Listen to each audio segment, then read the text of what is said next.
Section 229. Vishambhayana said, Then Vibhatsu, the son of Pandu, invoking his excellent weapons, prevented the shower of rain by Indra by means of a shower of his own weapons. And Arjuna, of immeasurable soul, soon covered the forest of Khandava with innumerable arrows, like the moon covering the atmosphere with a thick fog.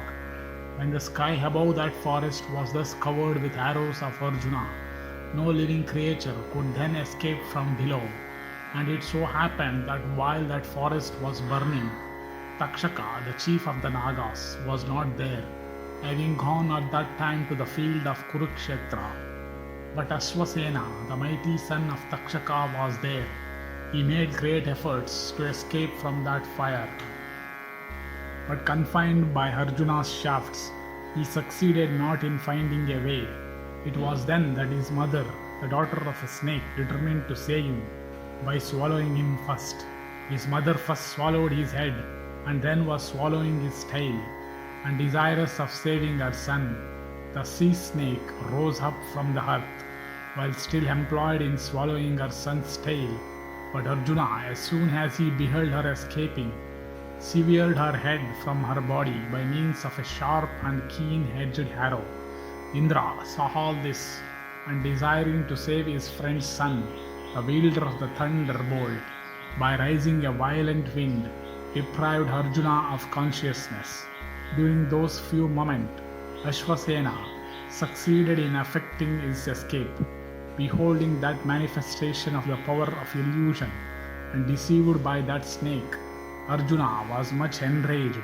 He forthwith cut every animal seeking to escape by the skies into two, 3 or more pieces, and Vibhatsu in anger, and Agni and Vasudeva also cursed the snake that had escaped so deceitfully, saying, Never shalt thou be famous. And Jishnu, remembering the deception practiced upon him, became angry, and covering the firmament with a cloud of arrows, sought to fight with him of 1,000 eyes. The chief of the celestials also, seeing Arjuna in anger, sought to fight with him, and hurled him own fierce weapons, covering the wide expanse of the firmament. Then the winds, making a loud roar and agitating all the oceans, brought together masses of clouds in the sky, charged with torrents of rain. Those masses of clouds began to vomit thunder and terrible flashes of lightning, charged with the thunder roar. Then Arjuna, possessing a knowledge of means, hurled the excellent weapon called Vayavya with proper mantras to dispel those clouds. With that weapon, the energy and force of Indra's thunderbolt and of those clouds were destroyed, and the torrents of rain with which those clouds were charged were all dried up, and the lightning that played amongst them was also destroyed. Within a moment the sky was cleared of dust and darkness, and a delicious cool breeze began to blow, and the disk of the sun resumed its normal state. Then the heater of clarified butter Agni, glad because none could baffle him, assumed various forms and sprinkled over with the fat exuded by the bodies of creatures, blazed forth with all his flames, filling the universe with his roar.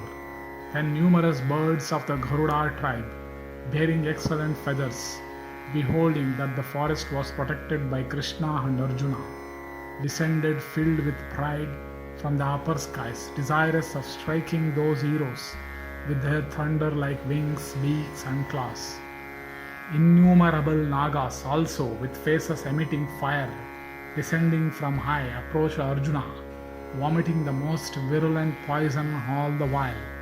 Beholding them approach, Arjuna cut them into pieces by means of arrows, steeped in the fire of his own wrath. Then those birds and snakes, deprived of life, fell into the burning element below.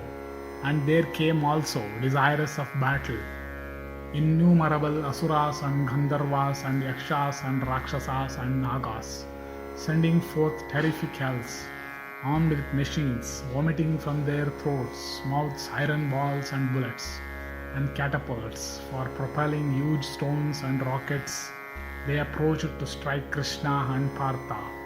Their energy and strength increased by wrath.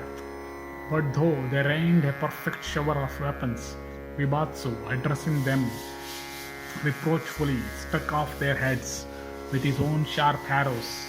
That slayer of foes, Krishna, also endued with great energy, made a great slaughter of the Daitya and the Dhanava hosts with his discus.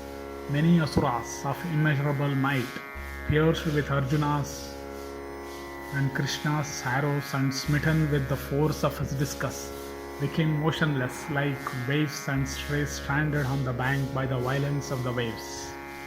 And Sakra, the lord of celestials, riding on his white elephant, rushed at those heroes and taking up his thunderbolt, which could never go in vain, hurled it with great force, and the slayer of Asuras said unto the gods, "These two are slain," beholding the fierce thunderbolt about to be hurled by their chief. The celestials all took up their respective weapons. Yama, O king, took up the death-dealing mace, and Kuvera his spiked club, and Varuna his noose and beautiful missile, and Skanda, Kartikeya, took up his long lance and stood motionless like the mountain of Meru. The Ashwin stood there with resplendent plants in their hands. Tatri stood bow in hand, and Jaya with a thick club. Tashtri of great strength took up in wrath a huge mountain, and Surya stood with a bright dart, and Mrityu with a battle axe.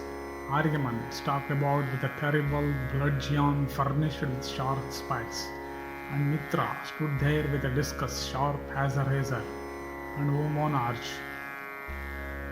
Pusha and Bhaga and Savitri in wrath rushed at Krishna and Partha with bows and scimitars in hand, and the Rudras and the Vasus, the mighty Maruts and the Vishwadevas and the Sadyas, all resplendent with their own energy.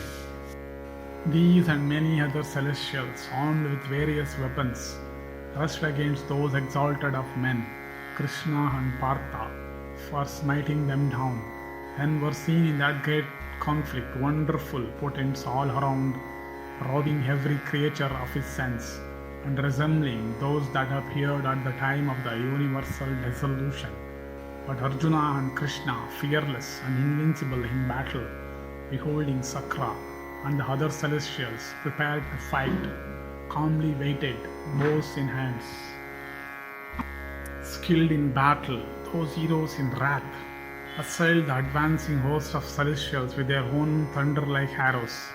The celestials, repeatedly routed by Krishna and Arjuna, at last left the field of battle for fear and sought the protection of Indra.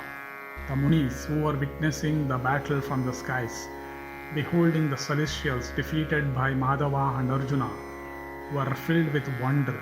Sakra, also repeatedly witnessing their prowess in battle, became exceedingly gratified, and once more rushed to the assault.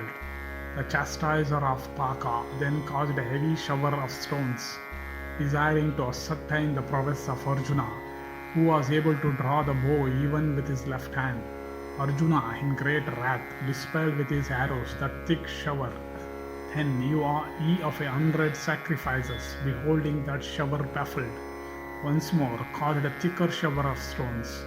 But the son of the chastiser of Paka, this Arjuna, gratified his father by baffling that shower, also with his swift arrows. Then Sakra, desirous of smiting down the son of Pandu, tore up with his hands a large peak from Mandara, with all trees on it, and hurled it against him. But Arjuna divided that mountain peak into 1,000 pieces by his swift-going and fire-mouthed arrows. The fragments of that, then in falling through the skies, looked as if the sun and the moon and the planets, displaced from their positions, fell down on earth. That huge peak fell down upon that forest, and by its fall killed numerous living creatures that dwelt in Khandava. Thus ends the 229th section in the Khandava-daha Parva of the Adi Parva.